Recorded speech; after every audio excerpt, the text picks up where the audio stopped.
This week, join me as I explore a biblical catastrophe of epic proportions: the destruction of Sodom and Gomorrah. According to the book of Genesis, God exacted punishment on the cities of sin by destroying them in a rain of fire and brimstone. The demise of Sodom and Gomorrah stands as one of the great cautionary tales of the Old Testament. But did the cities actually exist? Whoa. And if so, can science and archaeology explain how they met their end? To find out, I'll investigate charred ruins along the eastern Dead Sea, examine a 50,000-year-old geological record, This band here, that indicates an earthquake? and create a biblical weapon of mass destruction. Okay, that smells. We're digging for the truth. We're going to extremes to do it. It's gonna be a great adventure!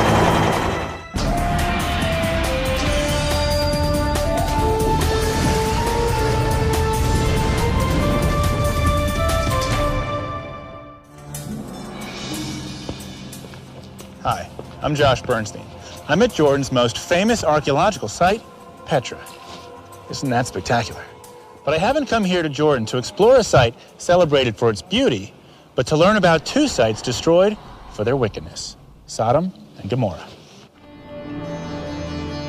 The book of Genesis refers to the residents of Sodom and Gomorrah as exceedingly wicked and sinners against the Lord. So God exacts his wrath on the two cities.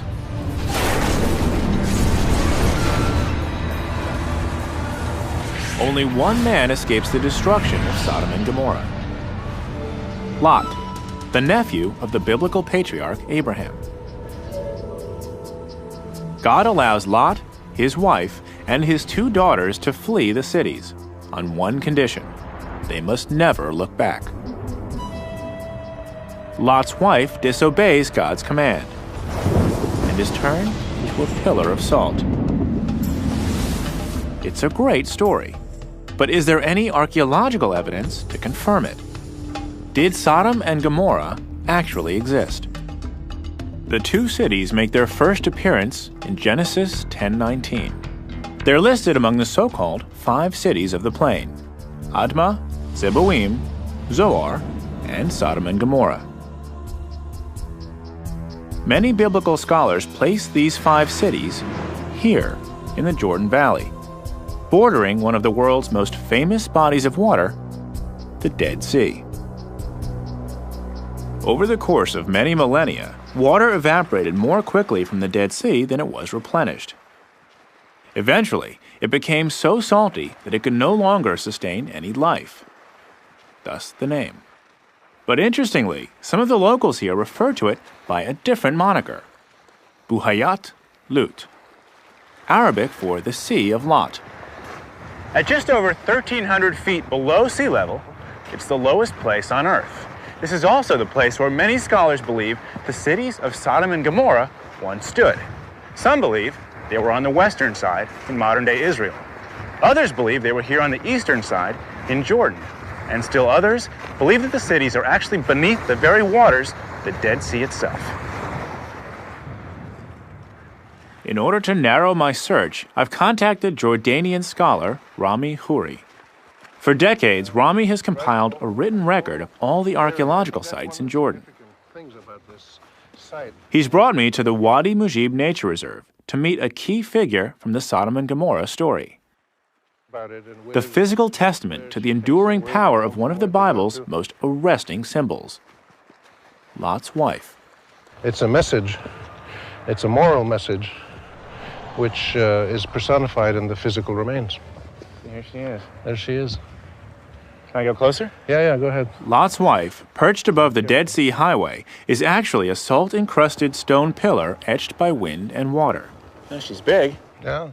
With a height of over 20 feet, she's an imposing figure, but maybe a little too big to be anything more than a biblical scarecrow created by local legend.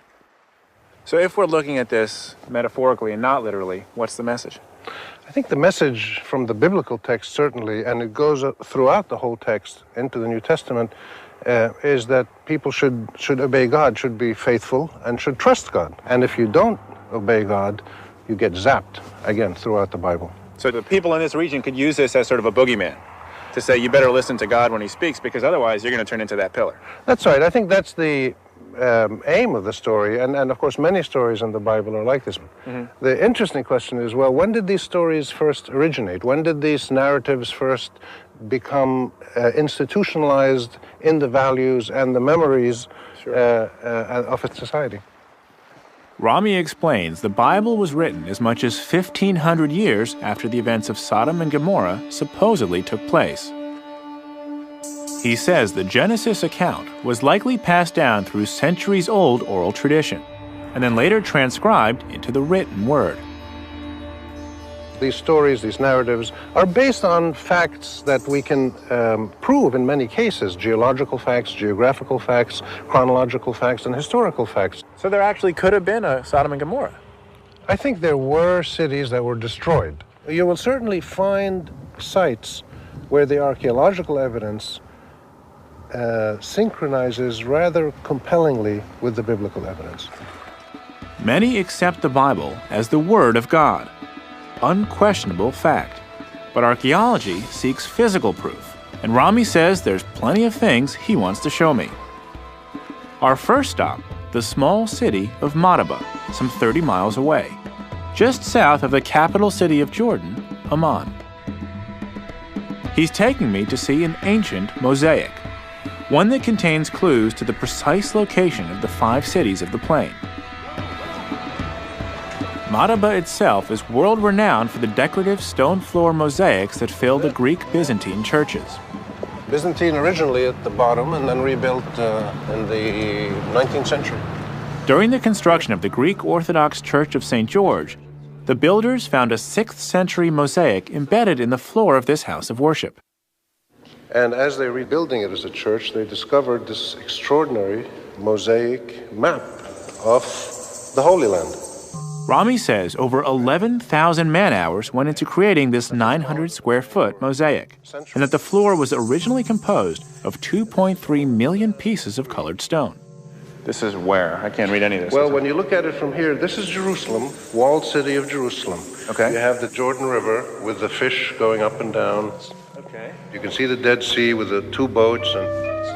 Amazingly, the mosaic's key cities line up closely with their modern counterparts when positioned within a 21st century map, like Jerusalem, Jericho, and the Jordanian fortress at Kerak. The apparent accuracy of the Madaba map has convinced Rami that the cities of the plain, including Sodom and Gomorrah, once stood on the Jordanian side of the Dead Sea. There are Sodom and Gomorrah on this map? Well, not completely, but let me take you around this side and I'll show you. Here's what you want to see. Balak-Zor, something like that. This is Bela or Zoar. Remember the cities, the names of the 5 cities? Oh, here, Zoara. Yeah. Rami points to a church just east of Zoar with a different inscription. Okay, so this, what is this here? To Agio El, to Saint El, or to the Holy El. L. The letter L. Lot, maybe? We think that L means Lot. Unfortunately, the rest of the word is missing. But when you're tracking down the story of Lot, at least it's a start. But we do have Zoar, one of the 5 cities of the plain, and the mountains where Lot and his daughters took refuge. But this is encouraging that one of the cities of the plain is here. Right. So if I were looking for Sodom and Gomorrah or the other cities of the plain, I want to be here, southeast corner of the Dead Sea. That's cool. All right, that's where I'm going. I've come to the kingdom of Jordan in search of Sodom and Gomorrah, the twin cities that the Bible claims were destroyed by God because of their sins. In Genesis, Sodom and Gomorrah are identified as 2 of the 5 cities of the plain. Now, thanks to a 1,400-year-old map, I've identified the location of a 3rd, Zoar. On the same map, right next to Zoar, I was shown the image of an ancient monastery. Could this church hold further clues about the infamous Sin Cities? To find out, I need to go on a 50-mile journey south from the city of Madaba, to where one archaeologist believes he's found the ruins of the church shown on the Madaba map. The Jordanian army has agreed to give us a ride in one of their Hueys. Okay. And they're strapping me into my harness. And then, yeah, thank you. So they can buckle me into the helicopter. Good? Don't worry. All right? All right. Shukran. Joining me for the trip is British museum archaeologist Konstantinos Politis. In 1987, Konstantinos first began excavating outside the town of Safi, thought to be ancient Zoar. It wasn't easy. Daytime temperatures there can exceed 130 degrees Fahrenheit. But after 8 long years of digging, he managed to uncover the ruins of the ancient church we're going to see. And here it is. It's exactly where the Madaba map placed it. Sitting on a sheer cliff and facing out towards the southeastern edge of the Dead Sea. Yeah, I know, we're gonna go down now. From the chopper, we get a bird's eye view of the entire site. It's spectacular. But why would anyone have built this church in such an inaccessible and rocky place? Our helicopter can't set down on top of the mountain, so we land at its base, nearly 500 feet below the archaeological site.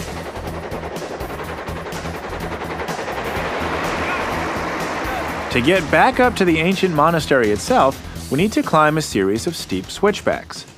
Stone steps carved into the side of the rocky mountain. Yeah, this is Konstantinos tells me the mosaic map at Madaba had intrigued him for years. Here. Yeah. Oh. So when you first started excavating this site, it all looked like random hillside here. Oh yeah, just like you see on the side of this hill, it's all covered. Nothing was there. Finding hard evidence for the existence of the church in the mosaic was the first of many discoveries at this site. Pottery. Look at this floor. Yeah, it's a beautiful mosaic, but let me show you something. I've got something special here. What is really important is this inscription here. Now, I know you can't see it very well. Konstantinos shows me an ancient tablet. You'll see how the letters come to life. The stone face has been weathered by time. But with a quick splash of water, the inscription comes into view. Oh, wow. That's much better. And it says, Saint Lot, please bless your servants, in Greek. The Madaba map referenced this site as the Church of Saint El, with the rest of the word missing. According to the mosaic, Konstantinos believes his discovery proves that this was, in fact, the Church of Saint Lot, a place dedicated to the nephew of Abraham. The date.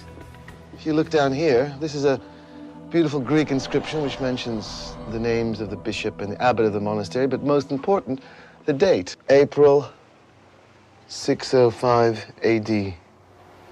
So this place is 1,400 years old. If that sounds old, it's nothing compared to what he discovered behind a sealed doorway at the back of the church. Konstantinos believes that this cave is the very reason the monastery was built in such a challenging location. This is the entrance. Can we go in? Of course. All right. Came a long way to see this. The monks who built this place clearly went to great lengths to safeguard this cavern, and Konstantinos thinks he knows why. In Genesis 19:30, the Bible states Lot and his daughters escaped the destruction at Sodom and Gomorrah by taking refuge in a mountain cave near Zoar. Dark. Pretty dark. The monks, according to Konstantinos' theory, believed this was the cave of Lot. So this here is where the monastery ended. And then this is all the natural cave. Natural cave. We dug below the floors of the Christian church and found these walls, which are almost 5,000 years old. And look at this pottery. Well, we have pots, yes, which we found in this area. There were burials and occupation. This dates from the early Bronze Age period, almost 5,000 years ago. No one knows the exact year that Sodom and Gomorrah might have been destroyed, but biblical scholars estimate it would have been between the early and middle Bronze Ages, between 2500 and 1700 BC. And the artifacts found here prove that this cave was occupied during this same period. So I have to ask, Is this Lot's cave? Well, the Christians seem to think so because they built this church over this cave, this natural cave. But this hillside is just full of caves. I mean, just looking around the landscape outside, Yep. this place is dotted with them. Yep, there are other caves in the area. Why did they choose this one? Yeah. Probably because there was an ancient oral tradition of that's Lot's cave up there. So when the Christians came, they decided to build this church over what was already thought of to be Lot's cave. Mm-hmm. So it's a matter of belief. They believed it. But there's no smoking gun, no single artifact confirming that the family of Lot ever sheltered here.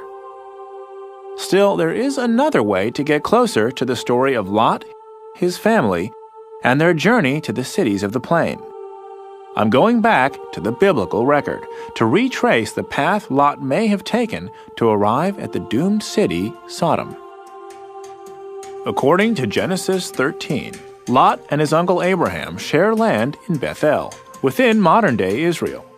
But Lot decides to move his family and belongings southeast into the Jordan Valley to expand his domain and provide ample room for his herds to grow. Genesis 13:12. Lot settled in the cities of the plain and moved his tents as far as Sodom. But the question is, where is Sodom? In order to pick up Lot's trail, I've contacted some Jordanian guides familiar with the territory. According to them, we're now close to the point where Lot may have entered Jordan some 4,000 years ago. Back in the day, they would have taken donkeys. But this way is much more fun. Yalla. Scholars believe camels were introduced into the Jordan Valley several centuries after the time of Lot. But apart from the camels, Lot would be surprised to see this once fertile plain as a rocky desert today. According to Genesis, this was once a lush and inviting land, like the garden of the Lord. But despite this beautiful setting, Lot may have been suffering culture shock. The early Bronze Age was a time of rapid change in ancient Jordan. The first cities were beginning to appear. It would have been an alien culture for a tent-dwelling shepherd like Lot. My guides tell me that tonight we'll join a local Bedouin tribe and pitch our tent near the very spot where many locals and scholars believe the biblical Sodom once stood. Josh. Yes, Josh. Nice to meet you. You're welcome. Thank you. The Bedouin preserve a way of life that's changed little since the time when the biblical Lot would have erected his tent outside Sodom. Okay, you just tell me what to do and I'll do it. All right, sir. But yeah, I will help give it a shot. Like Lot, the Bedouin people are shepherds. For millennia, these nomads have rejected city living. Even today, they continue to move their herds of sheep and goats across the open desert landscape. Their trademark tents are made of woven goat hair blankets. They use carpets and wool pillows for bedding. And what's the difference between the rooms? Well, it's not different. Okay. It's no difference. One for the women and two for romance. One we used for sleep, and the other is open for the guests when they're coming in the night to have sittings, talkings, stories with all of the people. These tents have hardly changed since the time of Lot, when the Bible states he and his family made camp outside Sodom. Together, we build a fire for warmth before bedding down for the night. So we've been here for several hours. Some of the guys are sleeping, some are chatting. It's definitely a magical evening. I'm here in the valley, Jordan Valley, with the Dead Sea just to my west, and in the distance I can see the lights of Israel. And I'm here in a Bedouin tent, which is sort of a once-in-a-lifetime opportunity to experience wandering, a stranger in a strange land. And I think that this probably has not changed at all since the time of Lot and Avram as they were making their way across Canaan. I'm in Jordan, looking for archaeological evidence behind one of the Bible's most famous tales, the story of Sodom and Gomorrah. In the ruins of a Byzantine monastery, I saw an ancient refuge that early Christians believe was the place where Lot and his daughters took shelter before God's destruction of the sin cities. I then traveled by camel to retrace the path Lot may have taken into the Jordan Valley. Now, my goal is to find evidence of the city he ultimately fled, Sodom. Thank you. Ma'as-salam. Many scholars and historians believe the best archaeological candidate for Sodom is a desert ruin called Babydra. To the casual eye, it looks just like any other rocky outcrop. But for Dr. Thomas Schaub, the lead archaeologist at this site, Babydra represents an ancient fortress, established during the early Bronze Age here in Jordan. You can see the face of the wall here has collapsed somewhat, but you have to imagine this as having a mud brick superstructure, going up about 30 feet. Today, it's hard to see, but this was once a 10-acre city enclosed by these massive walls, over 23 feet wide and over 30 feet tall. Dozens of mud brick houses were stacked along the interior. At its height, Babydra housed and protected as much as 1,000 people. So it was quite an impressive area, but you have to use your imagination a little bit to recreate that. But we still Today, the ruin doesn't look like much. Over the past 4,300 years, many of its walls and its mud brick homes have collapsed. It's difficult to see where the city ends and the desert begins. Now, this isn't exactly the place where I'd want to build a town. There's No. nothing here. It had to be a much richer area, and from the rainfall that we can reconstruct the patterns, it was like a garden area down here. Genesis 13:10 states, Lot lifted up his eyes and saw all the valley of the Jordan, that it was well watered everywhere, like the garden of the Lord. If Babydra represents the biblical Sodom, it doesn't seem to match the profile. This landscape is dry and rocky, yet archaeologists are convinced that it was able to support a huge population. Let's go find out why. Dr. David McCreary is a paleobotanist, a specialist in ancient plants. He's discovered a wealth of foods and grains at the site. Many date back over 4,000 years, to the time when Lot would have come to the Jordan Valley. Good to meet you. Welcome to my office. Yeah, it's a nice office. To determine the fertility of this ancient site, David uses a simple process. It's called flotation. I help him by agitating the water within these two plastic tanks. We're testing a soil sample David collected earlier. It's from an ancient cooking pit here in Babydra. Is this your first time? This is my first time agitating soil. Okay. By pouring the ashy soil into the water, it's possible to separate traces of ancient crops from mere sand and dirt. The organic material floats to the surface, where it's strained from the water and then carefully examined. So, pretty impressive, huh? Sure. If you say so. Well, most of what we've got here are just little pieces of charcoal. What we're looking for primarily are geometric shapes. The geometric shapes represent the best candidates for cooked seeds. But they're still hard to find. Oh, I found one. Okay, great, great. David tells me it's a 4,500-year-old grain of barley.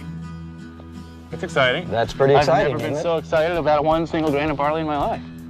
That's pretty cool. it? You know, sometimes we will find... During his years of research at Babydra, David collected and identified thousands of these ancient seeds. In addition to barley, there's wheat, linseed, and figs. All these crops share one thing in common. They only grow where there's plenty of water and irrigation. Especially the emmer wheat, it's typically grown under irrigation. The 6-row barley has to be grown under irrigation. The linseeds, if they're longer than 4 millimeters in length, that's another indication of irrigation. It couldn't be just a heavy rainfall. No. Not in You have to have a sustained rainy season. And in this particular region, the average annual rainfall is less than 2 inches per year. Rainfall during the early Bronze Age wasn't much greater than it is today, but there was plenty of water to be had. Studies have shown that the level of the Dead Sea was nearly 400 feet higher than it is today. There's also evidence of an ancient lakebed and natural springs right at the base of Babedra's walled perimeter. It was this steady supply of groundwater that allowed these city dwellers to irrigate their plants. The Bible describes this region as well-watered. Right. And I'm looking for these cities of the plain. Does this meet that criteria? I would say Babedra is probably the best watered, certainly would have been one of the most fertile parts of the entire region during the early Bronze Age. So absolutely, there would have been resources here that anybody would want to take advantage of. Broken rocks and seeds offer a snapshot of Babedra as a city of prosperity. But is this the kind of well-established and enduring city that would have brought Lot to its doorstep? One that could qualify as a candidate for Sodom. To help me better understand the people and the ancient customs of Babedra, Tom Schaub takes me to the city graveyard to examine the burial record. This pockmarked plain, just outside the city walls, is one of the largest cemeteries in the Middle East. Cemetery. You'll notice all the bones and the broken pottery. This is all from tomb robbers. You can see we've got all kinds of chambers around here. Let's see if we can find one that has a... This was the final resting place for the people of this Bronze Age city for 1,200 years. The archaeology here is complete. So Tom gives me the okay to see one of the burial chambers myself. Oh! If I'm not back in 5 minutes, send a search party. We'll send the search party, right. This grave is over 4,000 years old. It's a tight fit, like entering a desert igloo. The dome chamber is only 3 feet tall and 5 feet deep. Like all the chambers here, this one's now empty.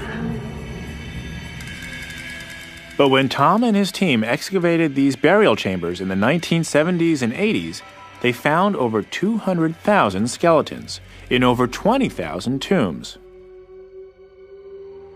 Around the outside edge of the chambers, special pots were placed as dedicated offerings to the deceased. The contents of these burial sites were recorded, removed, and preserved.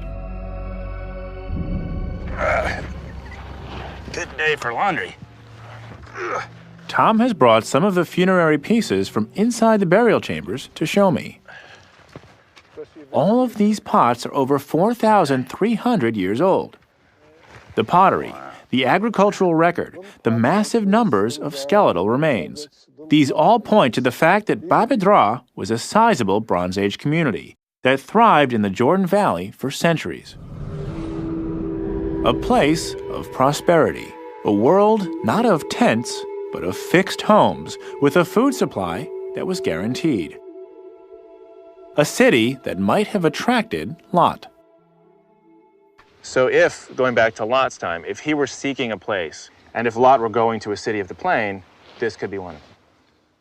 Yes, if Lot was traveling during the early Bronze Age and came down to this area, it would be the only place. If you have an individual like Lot or any group traveling through the early Bronze Age at that time, this would be the place to settle. This was the only place. It's the dominant town for that period from the 3rd millennium on in this part of the area.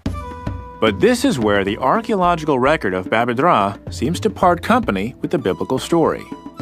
Its collapse was more of a whimper than a bang. Tom tells me the city was slowly abandoned over a period of 100 years. The Bible states that the cities of Sodom and Gomorrah ended in fire and destruction, and there's no evidence of conflagration at Babedra. To find Sodom, I need physical evidence of a fiery cataclysm here in the Jordan Valley. I'm following in the footsteps of Lot, nephew of the biblical patriarch Abraham, in a quest to find the infamous cities Sodom and Gomorrah. I've investigated the ruins of an early Bronze Age site, considered by some to be the biblical Sodom.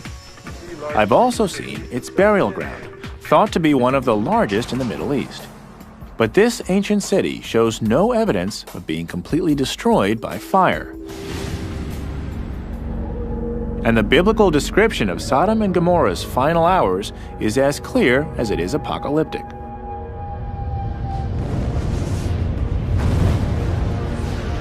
Genesis 19. Then the Lord rained down upon Sodom and upon Gomorrah brimstone and fire from the Lord out of heaven. And he overthrew those cities, and all the plain, and all the inhabitants of the cities, and that which grew upon the ground. It's a description of total devastation covering miles of territory along the Dead Sea Plain. Today, many scholars believe the biblical story could be the retelling of a natural disaster. If the devastation of Sodom and Gomorrah was as terrible as the Bible describes, could some geologic record still exist? To find out, I'm leaving Jordan and traveling west into Israel, to Ein Gedi, fewer than 30 miles from Babadra. I'm with Dr. Shmuel Marco, an expert on the geological history of the biblical lands. Shmuel wants to show me a remarkable record of the many earthquakes that have shaken this region. Earthquakes that date back to the time of Abraham and Lot, and well beyond. Together, we'll examine these chalky white walls in search of clues in the geological record. Clues that might explain the upheaval that caused the destruction of Sodom and Gomorrah. We're going to climb up there. The climbing gear is already there, so we'll have to rappel this cliff over there on top. Fine. Okay. Lead the way. Shmuel tells me there have been 17 recorded earthquakes in the Dead Sea region just in the past century. The Salty Sea sits right on top of an immense geological fault. It's a tear in the Earth's crust that stretches from Lebanon to Mozambique. A 4,000-mile geological fault line that marks the dividing line between the African and Arabian tectonic plates. If this fault was active at the time of Sodom and Gomorrah, could an earthquake help explain how the cities were destroyed? That's a nice view. This is the Dead Sea, this is the Moab Mountains. Yeah. We are standing on the bottom of an ancient lake that was here in the last ice age until about 15,000 years ago. A drastically falling water table has left this lake bed very high and very dry. Today it stands on the edge of an arid desert gully 150 feet deep. Our plan is to rappel down the cliff's edge so Shmuel can show me the layers of sediment left behind after the lake receded. Let's go check it out.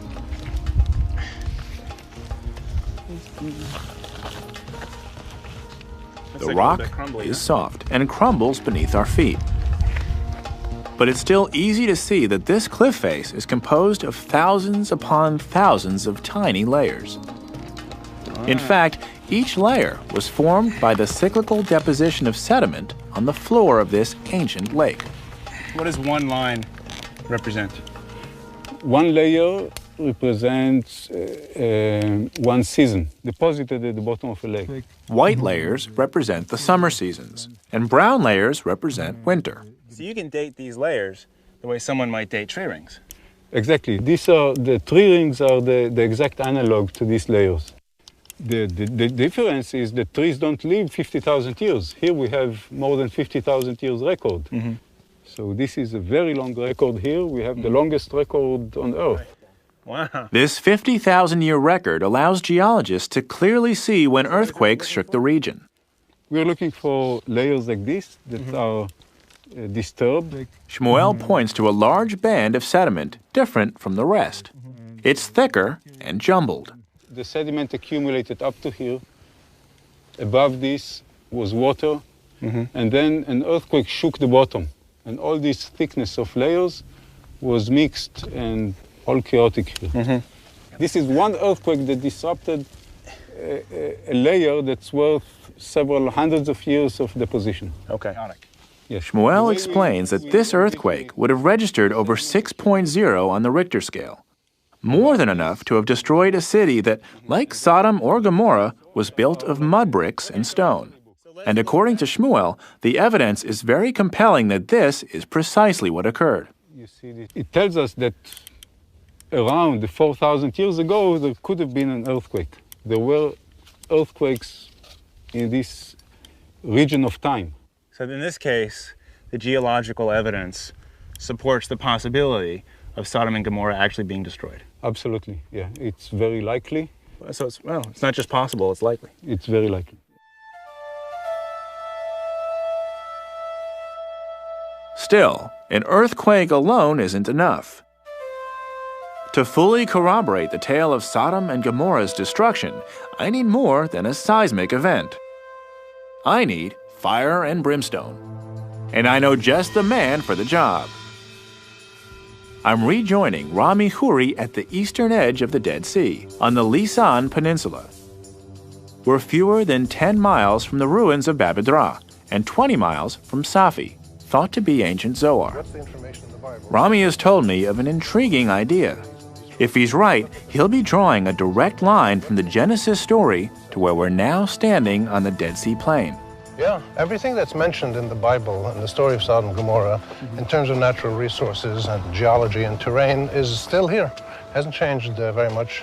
Rami explains that one of the Bible's supernatural resources, brimstone, exists here in its natural state. What do you think that is? I don't know, some sort of chalk? That's almost pure sulfur. Sulfur. Pure sulfur. Very high quality. Tastes like sulfur. And it's throughout the walls here. It's throughout, not just throughout the walls, it's throughout this whole area. The whole area is full of this stuff. Hey, let's get a couple more of these babies. Okay. And I'll show you what happens to it.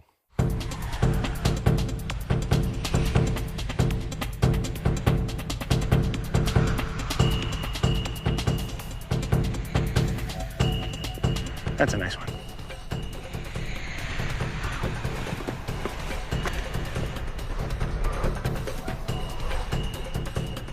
Did pretty well, yeah?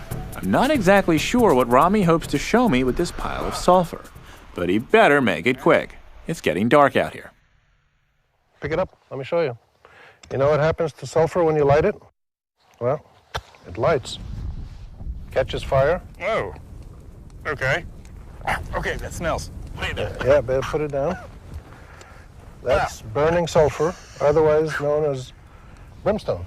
In my whole life, I didn't know what brimstone was. Well, brimstone just means burning stone in sort of medieval English. References to fire and brimstone are found throughout the Bible. In fact, they're the preferred instruments of divine retribution. And Rami explains brimstone was used as a fuel throughout the Dead Sea Plain for thousands of years. But no physical evidence has ever been found that burning brimstone once fell from the sky. So it's another part of the Bible which is remarkably found in the landscape here. Yeah, based on human reality. Huh. Now, does that lend credibility to the idea of Sodom and Gomorrah actually happening? Well, it certainly makes it credible to the people in this region because they would remember something about a destruction of a city that may have happened possibly through a natural phenomenon or possibly through the intervention of God. So when they talk about fire and brimstone, this is what they're talking about. How'd you like that coming down on you? Sodom and Gomorrah. Could the biblical story of their sudden destruction possibly be true? In Israel and Jordan, I saw evidence of repeated earthquakes and witnessed burning brimstone firsthand. Okay, that smells. But actual archaeological evidence pointing to the annihilation of these cities has proved much harder to find. Now, on the last leg of my journey, I'm traveling 15 miles south to an archaeological site called Numeira. It's an early Bronze Age city that also dates back to the time when Abraham and Lot are thought to have lived. Unlike the last ruin I visited, Babydra, this city suffered a dramatic and almost instantaneous collapse around 2400 BC. I'm rejoining archaeologist Thomas Schaub to learn more about the site he discovered in 1973 and to see if there's something in the archaeological record here that ties Numeira to Sodom and Gomorrah. Sort of threat. When we excavated here, this was a straight face, and you had a beautiful looking tower. What we found on the bottom of here, and I actually can show you the spot, under this ash, flat on a horizontal floor, were two skeletons, one with a rock on top of its head, who had clearly been killed in the collapse of the tower. Bodies? Two bodies here, The two skeletons almost side by side. like this. Right, and the feet stretched out, put them Okay. at that angle. Okay. And clearly had been killed in the last phases of the tower, with the tower collapsing on top of him Heads crushed. by the falling stones from the tower.